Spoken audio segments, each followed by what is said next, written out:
The snow shouldn't be red, but it was.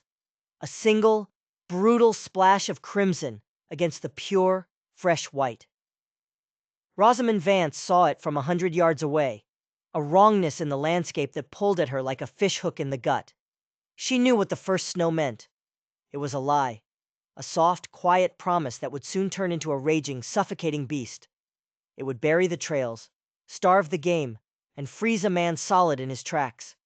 That crimson stain was a warning. Her horse, Flint, felt it too, shifting nervously under her, his breath a nervous puff of steam in the biting air. The wind carried a scent on it, something more than just pine and cold stone. It was the coppery tang of fresh blood. Not animal blood. Human. Every instinct she had honed over 5 years of solitude screamed at her to turn back, to ride hard and fast in the other direction and forget she'd ever seen it. Trouble in the grizzly's tooth range came on two legs, and it never ended well for those who got involved. But she couldn't. She unslung the Winchester from its scabbard, the cold steel a familiar and comforting weight. Nudging Flint forward, she followed the grim trail. It wasn't footprints. It was a drag mark. A long, ugly smear where a body had been hauled through the snow, leaving a gruesome path that ended in a thicket of frosted aspen trees. Dismounting, she moved like a ghost, her rifle at the ready. The silence was heavy, unnatural. No squirrels chattering, no birds calling. It was the kind of quiet that comes after violence. And that's when she saw him. He was half buried in a snowdrift, face down. Native by his braided hair and the beadwork on his single remaining moccasin. His tunic was torn open, revealing a wound in his side so deep and ragged it made her stomach clench. It wasn't a clean wound. It was vicious, made by someone who wanted him to suffer. His chest barely moved. He was dying. Her mind, cold and practical, laid out the facts. This was a tribal matter. His people, whoever they were, would handle it. Or his enemies would. Getting involved was a death sentence. They'd see her, an outsider, and assume the worst. She could become the target of his enemies, or be mistaken for an enemy by his own kin. She stood there, the wind whipping her hair across her face, her heart a cold stone in her chest. She had come to these mountains to be left alone, to escape. And here was the world, bleeding at her feet, demanding she make a choice. Then he groaned. It was a low, guttural sound of pure agony that seemed to travel up from the frozen earth and into her bones. His eyes fluttered open for a heartbeat. They were unfocused, glazed with pain, but in that instant she didn't see a warrior or a stranger. She saw a young man dying alone in the cold, and something inside her, an ember she thought had long gone cold, flared to life. With a curse swallowed by the wind, she knelt beside him. Solitude had made her hard, but it hadn't made her cruel. She couldn't just ride away. She couldn't be that person. She searched his body, not for valuables, but for answers. There was nothing. No knife, no pouch, no personal tokens. He'd been stripped bare. This wasn't a fight that had gone wrong. It was an execution, a sloppy one. They'd left him for the wolves and the cold, but they had missed one thing. As she worked to pack the wound with a strip of cloth from her saddlebag, his head lolled to the side. A small, intricately carved wooden bird, a hawk with its wings spread wide, fell from inside his torn tunic. It dangled from a leather thong, its tiny eyes seeming to stare right at her. It was the only thing they hadn't taken. It took her the better part of an hour to haul his dead weight onto Flint's back. The horse protested, but her firm hand settled him. She tied the man's wrist to the saddle horn to keep him from sliding off, her fingers numb and clumsy. She had just invited death to ride double. This man had enemies, powerful ones. And now, they were her enemies too. She didn't know his name. She didn't know his story. But as she took the reins and began the slow trek back to her cabin, she knew one thing for certain. She wasn't just saving a man. She was picking a side in a war she didn't even know existed. The journey back to her cabin was a waking nightmare. Every step was a gamble, every moan from the man on her horse a reminder of the danger she was in. Her cabin, a small one-room shelter dug into the side of a hill, had always been her fortress. Bringing him inside felt like tearing down the walls with her own hands. She laid him on the bearskin rug by the hearth and stoked the fire until it roared, pushing back the shadows. His face was ashen, his lips blue. His breathing was a shallow, ragged whisper. He was fading. Working with a frantic energy, she stripped off his wet, frozen clothes. His body was a map of old scars, the story of a hard-lived life. But the new wound was angry and inflamed. It was worse than she'd thought. Infection was already setting in. From a small chest, she took her supplies: whiskey, clean rags, a needle, and gut thread. "This is going to hurt," she murmured, more to herself than to him. "But if you want to see the sun again, you'll have to live through it." She poured a little of the whiskey between his lips, but most of it just dribbled away. Taking a deep, steadying breath, she did the only thing she could. She poured the rest of the bottle directly into the open wound. His body arched off the floor with a strangled, inhuman scream. His eyes flew open, wide with a pain so pure it was terrifying. He wasn't seeing her. He was seeing hell. He thrashed with a strength she couldn't believe, his limbs fighting an invisible enemy. She threw her own body across his chest, using every ounce of her weight to pin him down. "Hold still!" she yelled, her voice raw. "Damn you, hold still or you'll die right here!" The struggle felt like an eternity. Then, as suddenly as it began, he went limp, his body surrendering to the blackness. Shaking, her heart hammering against her ribs, she went to work. With the lantern pulled close, she began stitching the torn flesh together. Her stitches were crude, the kind you'd use on a leather saddle, not a man. When she was done, she bandaged him tightly and covered him with every blanket she owned. She spent the rest of the night by the fire, her Winchester across her lap, listening to the howl of the blizzard outside and the faint stuttering breath of the stranger inside. She had won the first battle, but she knew the war was just beginning. The next few days were a blur of survival. She hunted, brewed bitter teas from willow bark to fight his fever, and forced broth between his cracked lips. He was delirious, trapped in a nightmare world. He spoke, not in English, but in the rhythmic, guttural words of his people. Sometimes he sounded like a commander, his voice filled with authority. Other times, he was lost in sorrow, repeating a single name over and over. "Lyra," he'd whisper, his voice breaking. And sometimes he would cry out in a rage, his voice filled with pure venom, spitting another name into the darkness. "Corbin." Rosa listened, piecing together the broken fragments of a life. She didn't know who Lyra was, a wife, a sister, but she knew, with a cold certainty, who Corbin was. He was the man who had done this, the man who wanted him dead. One afternoon, as she changed his dressing, his eyes opened. This time they were clear. They focused on her, and for the first time, she saw awareness in their depths. He tried to speak, but only a dry rasp came out. She held a cup of water to his lips. He drank greedily, then sank back, exhausted. His dark eyes never left her face. They were filled with questions. "You're in my cabin," she answered the unspoken words. "I found you 3 days ago." He closed his eyes, a flicker of memory crossing his face. He tried to lift a hand to his wounded side, but he was too weak. "Who did this to you?" she asked gently. His lips formed a word, but no sound came out. Frustration clouded his features.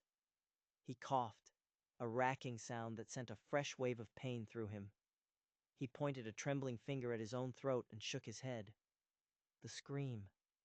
That horrible, guttural scream when she'd poured the whiskey on his wound. It had saved his life, but it had stolen his voice. A new kind of despair filled his eyes. He was trapped.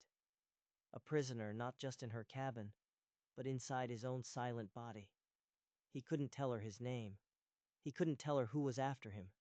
He couldn't warn her. And as she looked at him, a chilling thought crept into her mind.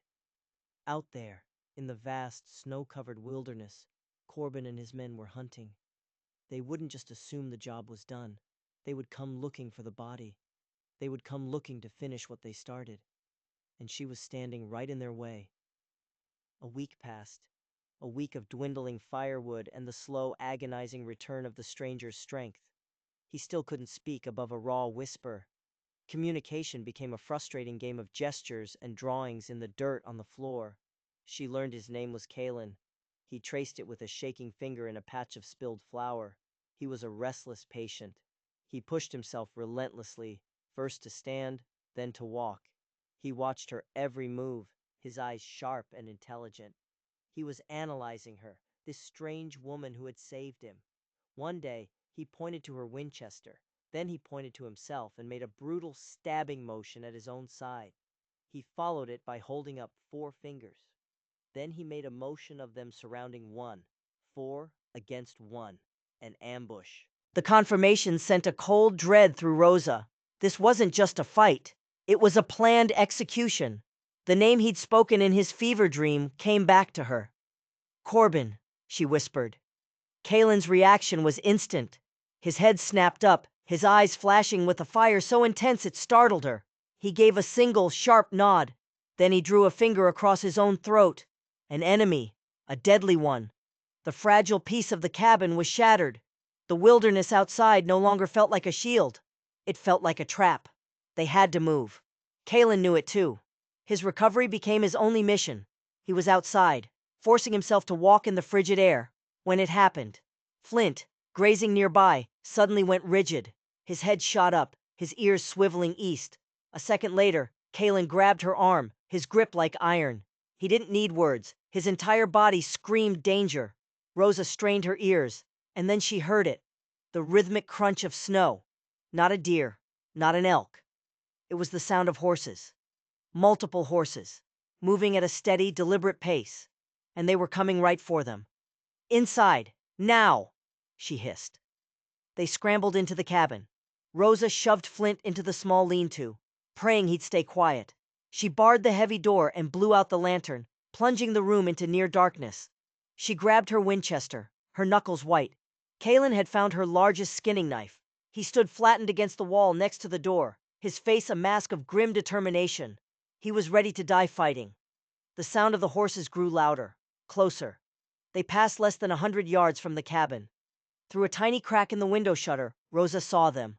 4 riders, all native, heavily armed. They moved like predators. The man in the lead was powerfully built, his face harsh and cruel. Rosa knew, with a gut-wrenching certainty, that she was looking at Corbin. Then, one of the riders reined in his horse. He pointed to the ground. He'd found their tracks, the ones they had made just moments before. Her heart stopped. They were caught. Corbin dismounted, his movements fluid and dangerous. He walked over to the tracks and knelt. Then he lifted his head and looked directly at her cabin. She could feel his gaze, cold and probing, as if it could pierce right through the log walls. Did he see the wisp of smoke still curling from the chimney? Did he smell the fire? Time stretched into an unbearable silence. Kalen was a statue, the knife held low. She held her breath, her finger tightening on the trigger. She would not be taken. For what felt like a lifetime, Corbin stared. He was deciding, weighing the odds. Then, to her utter astonishment, he shook his head. He barked an order to his men, his words sharp and dismissive. He gestured further down the canyon. He thought the tracks were old, maybe from some lone trapper. He was hunting a man on the run, a fugitive. He couldn't imagine his quarry would be holed up, wounded, so close to the ambush site. It was an arrogance born of absolute confidence, and it was the only thing that saved them. He mounted his horse, gave one last look at the silent woods, and led his men away. Rosa and Kalen didn't move until the sound of the horses was completely gone. She slumped against the wall, the rifle suddenly feeling impossibly heavy. Kalen slid to the floor, his shoulders shaking with a mixture of rage and relief. They had been spared by a thread, by a single moment of arrogant miscalculation. But Rosa knew this wasn't over. Corbin was a hunter. He wouldn't give up. He would scour these mountains until he found what he was looking for. Her small, quiet world had been shattered. The danger she had invited in was now a man holding a knife, bleeding on her floor. They couldn't stay here. They had to run. Not just deeper into the mountains. They needed people. They needed walls. They needed a place to disappear, even if it was just for a little while. No matter how dangerous it was, they had to get to Whispering Creek. Whispering Creek was a place where hope went to die. A collection of tired, sagging buildings huddled in a windswept valley. It was a town people passed through on their way to somewhere better. For Rosa and Kalen, it was the only option they had. They arrived after 2 days of hard travel, sticking to hidden game trails. Kalen, still weak, rode Flint while Rosa walked ahead, rifle in hand. Entering the town's single muddy street was like stepping onto a stage. Every eye turned to them, the woman in buckskins leading a horse carrying a wounded native warrior. The sight screamed trouble. Her first stop was the doctor. Dr. Alistair Finch was a stooped man with kind, watery eyes. He looked at Kalen leaning in the doorway, then at Rosa's determined face, and sighed. "Bring him in," he said, "and try not to bleed on the good rug." Alistair confirmed what Rosa already knew. The wound was healing, but Kalen had lost a dangerous amount of blood. He needed rest and time. "More time," the doctor said, his eyes full of worry, "than I suspect you have. A town like this thrives on gossip. You've brought a hawk into a chicken coop, young lady. People will notice." He was right. When Rosa went to the general store, the danger took a very specific shape. A man stood by the counter, tall and gaunt, in a long black coat. He had a predatory stillness, and his small dark eyes missed nothing. He introduced himself as Bartholomew Finch, the town's self-appointed lawman, and the doctor's estranged brother. "New in town?" Bartholomew asked, his voice a low drawl that didn't match the coldness in his eyes. "Passing through," Rosa said. "With company, I hear," he continued, a thin smile on his lips. "My brother is tending to your friend, an Indian. Rare to see his kind so close to town, unless they're running from trouble." "He had an accident," Rosa said flatly. "Accidents happen," Bartholomew conceded. "But a man like that, he looks like he's worth something. There are bounties on renegades these days, a healthy purse for anyone willing to do the paperwork." The threat was clear. He was sniffing for profit. Rosa returned to their rented room to find Kalen sitting up. "Trouble," she said simply. "A man named Bartholomew Finch. He thinks there's a bounty on your head." Kalen's expression hardened. He shook his head, a deep frustration in the gesture. He wasn't a renegade. But what was he? Later that evening, Kalen used a piece of charcoal to draw on a piece of packing paper. He drew a crown, a symbol of a leader. He pointed to it, then to a figure he drew next to it, an older man with a noble bearing, a chief. Then he drew a smaller figure beside the chief. He pointed to that figure, and then tapped his own chest. The pieces clicked into place with a horrifying certainty. "You're the chief's son," she whispered. The words felt heavy, dangerous. Kalen held her gaze and nodded. The revelation was a physical blow. She hadn't just saved a warrior. She had saved a prince. She had stumbled into a war for a throne. Kalen wasn't just a man. He was a political prize. And a man like Bartholomew Finch wouldn't need to know the details. He would only need to know that the silent man in his town was valuable. Very valuable. A sharp knock on the door made them both jump. It was Dr. Alistair, his face pale. "My brother," he said, his voice a panicked whisper. "He's been asking questions, but it's worse than that. He didn't just hear about a bounty. He sent a rider out an hour ago, heading east toward the mountains." Rosa felt a cold dread creep up her spine. "He's summoning Corbin." Alistair shook his head, his eyes wide with fear. "No, you don't understand. The rider wasn't a summons. It was an offer. My brother is a viper. He's not collecting a bounty. He's selling you." The fragile safety of Whispering Creek had been a lie. They hadn't found a sanctuary. They had walked right into a trap. They were caught between the murderous ambition of Corbin and the calculating greed of a man who was now leading the hunters directly to their door. The cage was slamming shut. "We have to leave. Tonight," Rosa said, her mind racing. Kalen was already on his feet, his weakness forgotten. You won't get far, Alistair warned. Bartholomew will be watching every road. We won't take the road, Rosa said, grabbing her coat. There's an old miner's trail north through the rocks. It's your only chance, the doctor agreed. I'll cause a distraction at the saloon. It won't buy you much time. He looked from Rosa to Kalen. I don't know what this fight is about, but I know my brother. Be careful. He's more dangerous than he looks. As Alistair left, a crash of glass and angry shouts erupted from the saloon down the street. The doctor was making good on his word. Now, Rosa ordered. They slipped out the back and through the dark alleyways, making it to the livery stable. But their luck had run out. A lantern beam sliced through the darkness, pinning them against the wall. Leaving so soon? Bartholomew Finch's voice slithered out of the night. He wasn't alone. 2 burly thugs with shotguns flanked him. I can't let you do that. My business partner hasn't arrived yet. We don't want trouble, Finch, Rosa said, her hands raised. Her Winchester was on her horse, just out of reach. Oh, I think you do, Bartholomew sneered, his eyes gleaming with greed as he looked at Kalen. Your friend is quite the prize. It seems a man named Corbin is willing to pay a king's ransom for the return of a fugitive prince. He gestured with his pistol. Now, step away from the horse. This was it, the end of the line. But as the thugs moved forward, Kalen did something no one expected. He let out a low, guttural cry and charged. It was a suicidal, brilliant move. He wasn't aiming for the men with the guns. He was aiming for Bartholomew. He crashed into the lawman, sending them both tumbling into a pile of dry hay. The thugs hesitated for a single, crucial second, afraid to shoot their boss. That second was all Rosa needed.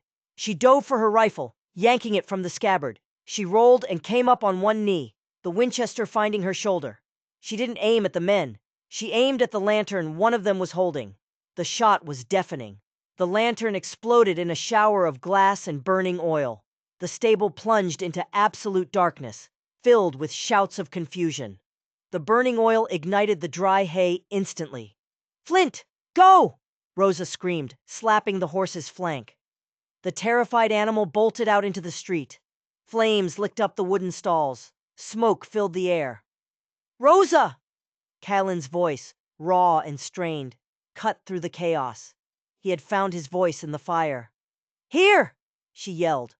A shotgun blast tore through the darkness, splintering the stall right where she'd been standing. They were firing blind. This way! She grabbed his arm and pulled him toward a small door at the back of the stable. They burst out into the cold night, gasping for air as the town woke to the sounds of yelling and the roar of the fire. The stable was an inferno. Alistair's distraction had become a blazing beacon. They found Flint and scrambled onto his back, urging him up the rocky path out of town. Did you hear? Kalen rasped, his mouth close to her ear. He called me a fugitive. I heard, she said, her eyes on the dark trail. He will pay for that insult, Kalen vowed, his voice gaining a sliver of strength. Corbin, Finch, all of them. Riding through the night, with the red glow of the burning town lighting the sky behind them, Rosa finally understood. The price on this man's head wasn't just gold. It was a kingdom, and the debt wouldn't be settled with coin. It would be settled with blood and fire, and she was now part of the reckoning. They rode until the sky began to pale, pushing Flint to his limit on the treacherous miner's trail. When Rosa finally called a halt in a sheltered bowl of rock, Kalen slid from the horse, nearly collapsing from exhaustion and pain. In the flickering light of a small, smokeless fire, the silence between them was different. He had a voice now, and he had a story to tell. My father, he began, his voice a rough whisper, is Chief Blackwood of the Stone Crows. The name landed with the force of a physical blow. The Stone Crows weren't some small band. They were a powerful nation whose territory stretched across the mountains. Chief Blackwood was a legend, a leader who had kept his people free and prosperous. Corbin is my cousin, Kalen continued, his eyes dark with betrayal. My father's nephew. His ambition is a poison. He sees my father's desire for peace as weakness. My father is old, his health failing. He was to name me his successor at the Council of Elders. Corbin could not allow that. The ambush was a coup. He arranged a hunt, Kalen rasped.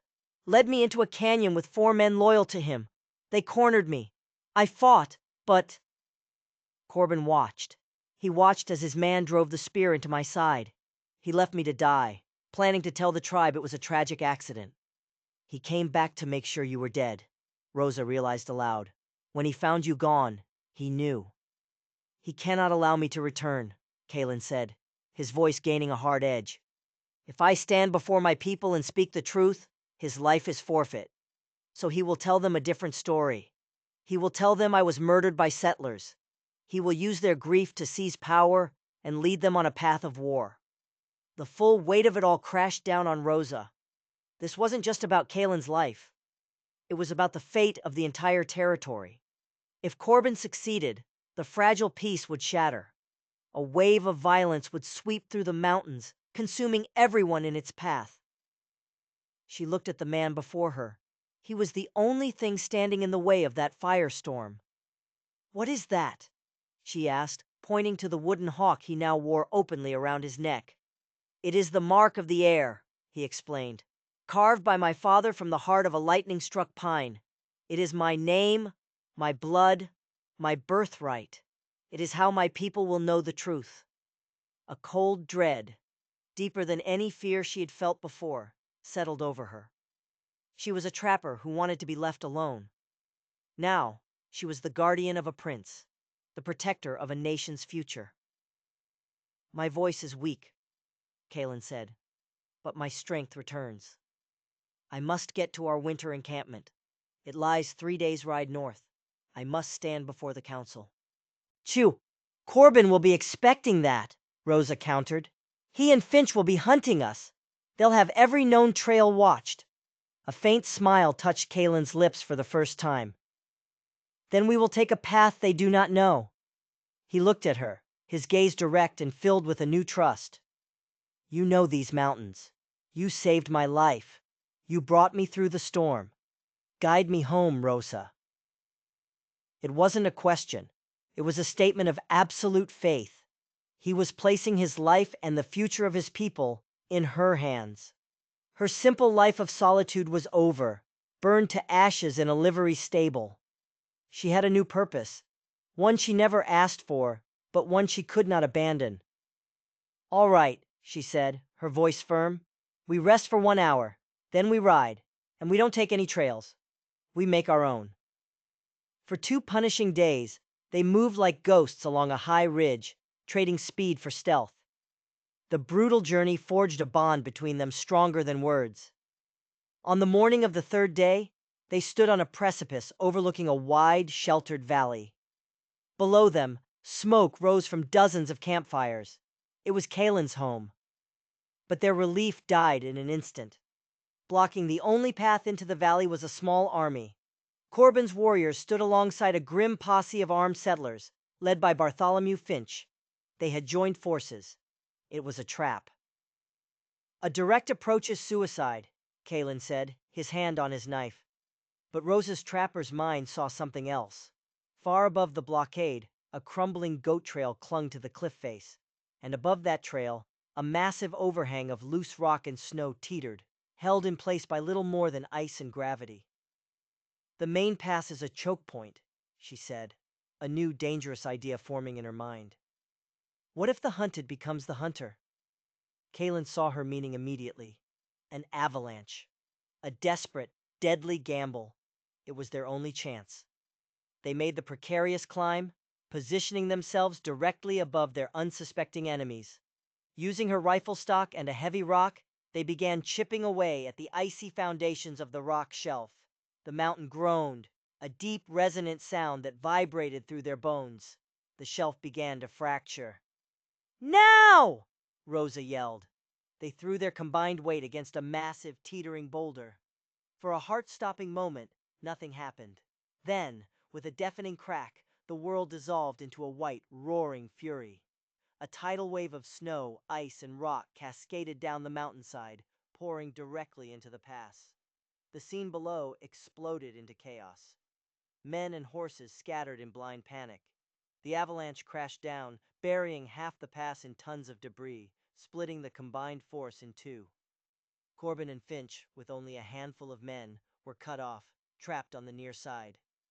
Before the dust even settled, Kalen let out a piercing war cry, a sound of pure, righteous fury that echoed through the canyon. He launched himself down a steep scree slope, half sliding, half running towards his cousin. Rosa followed, her Winchester barking, her shots kicking up snow and ricocheting off rocks, forcing Finch's men to dive for cover. Kalen drew his long knife, his eyes locked on one man. "Corbin!" he roared, his voice now full and powerful. The two cousins met in a brutal, desperate clash of steel. As they fought, Finch recovered from the shock and raised his pistol, taking aim at Rosa. "You've caused me enough trouble, woman!" he snarled. But as he pulled the trigger, another shot rang out from a nearby ridge. Finch's pistol flew from his hand as he cried out in pain. It was Dr. Allister. He sat on a horse, a smoking rifle in his hands. He had followed them, his conscience finally winning out over his fear. On the other side of the rock slide, Corbin's warriors, who had now seen the hawk carving on Kalen's chest and heard his cry, finally understood the depth of the betrayal. Cries of allegiance rose as they abandoned the usurper, scrambling over the debris to join their true heir. The fight was over in an instant. Kalen stood victorious, his blade at his cousin's throat. With Corbin and Finch captured, Kalen walked to where Rosa stood with the doctor. He stood before her, no longer a wounded patient, but a leader, his authority undeniable. "You have saved me," he said, his voice clear and strong for all to hear. "And you have saved my people from a war born of lies. The Stone Crows are in your debt." Rosa looked from the bustling tribal encampment to the quiet, lonely peaks that were her home. This was his world, not hers. "I was just repaying a debt of my own," she said softly, "to the woman I used to be." He understood. He knew her spirit was as untamable as the mountains themselves. He reached up and took the hawk carving from his neck, pressing the smooth, warm wood into her hand. "A debt is a bond," Kalen said, "so that you will always know you have a friend among the Stone Crows, so that these mountains will always be your home. Go in peace, Rosamund Vance." She met his gaze one last time, a silent understanding passing between them. Then, without a backward glance, she mounted Flint and rode away. Not towards the Valley of Men, but back towards the high, silent peaks. She had carried a dying prince from the edge of death, and in saving him, had found the last, lost piece of herself. Rosamund Vance rode back into the frozen wilds, not as an exile running from her past, but as a legend. Her story became a whisper on the wind, a tale told around campfires of the brave woman who carried the weight of a nation on her shoulders and asked for nothing in return. It's a powerful reminder that the greatest acts of courage often happen far from the eyes of the world, in the heart of a single person choosing to do the right thing against all odds. If this story of grit, honor, and the unbreakable bonds forged in the harshest of landscapes resonated with you, please take a moment to hit that like button. Share it with someone who appreciates a true tale of the West. And be sure to subscribe for more stories just like this one. Your support allows us to keep these legends alive. Thank you for listening.